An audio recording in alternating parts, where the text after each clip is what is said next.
The coming to Australia of Ciarb really marks a certain coming of age, I think, for the Australian arbitration community.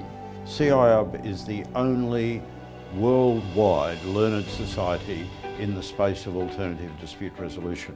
75 to 85% of commercial and other disputes around internationally are resolved in arbitration.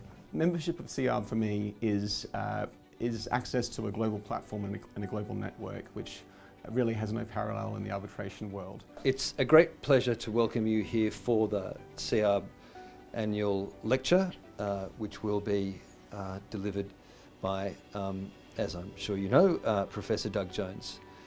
We have now, as is epitomised by this Australian Arbitration Week in Sydney, a excellence and vibrancy in both domestic and international arbitration.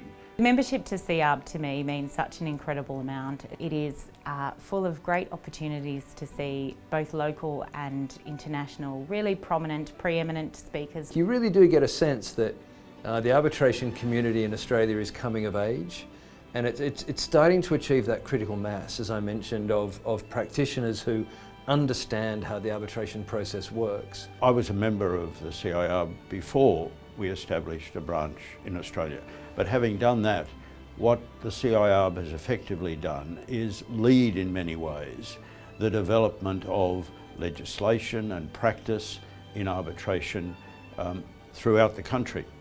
And it's been a period of great development within Australia, legislatively and in terms of the practice of arbitration over that 30 years, with Ciarb playing a pretty critical role in that process.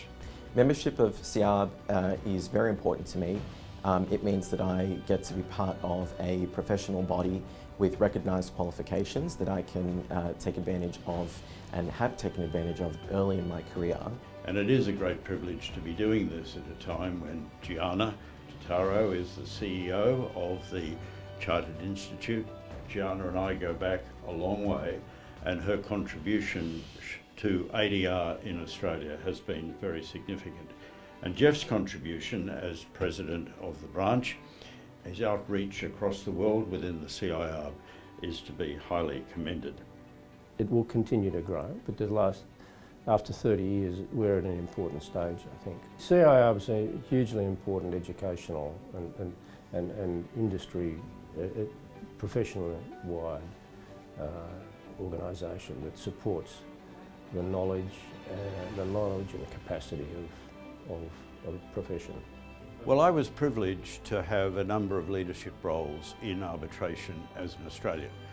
I was president for quite a number of years of the Australian Centre for International Commercial Arbitration, and I developed within the Chartered Institute, after the establishment of the Australian branch, a credibility within the Chartered Institute which enabled me to serve as the global president. It's welcoming, it's friendly, there's always someone on hand to give you some advice or to support you through, to recommend practitioners to you, arbitrators to you, and I think just an incredible organisation to have been a part of for the last few years. Over the next 30 years, there will definitely be progress. I think there will be pressure on courts, just financial and treasury pressure on courts with caseloads and workloads. And increasingly, I think judges will embrace the idea of encouraging parties to refer appropriate cases out to arbitration. Solutions are available. May the debate flourish.